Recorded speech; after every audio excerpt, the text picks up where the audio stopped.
দেশে কাজু বাদাম ও কফির ভোক্তা প্রতিনিয়তই বাড়ছে। ভোক্তা বাড়লেও চাহিদার অধিকাংশই এখনো পূরণ করতে হয় আমদানির মাধ্যমে।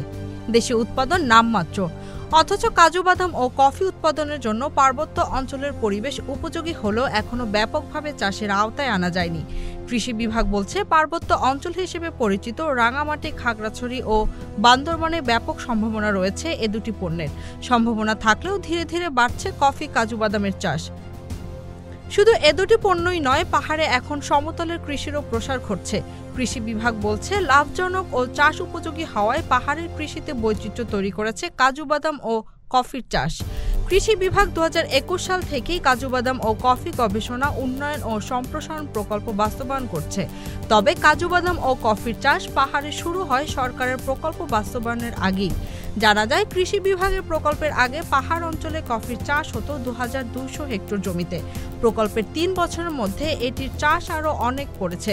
আগে যেখানে কফির চাষ হতো 65 হেক্টর জমিতে, সেখানে এখন 1800 হেক্টর জমিতে উন্নীত হয়েছে। জানা গেছে, দেশে বর্তমানে কফির বাজার 800 কোটি টাকার এবং কাজু বাদামের বাজার 900 কোটি টাকার।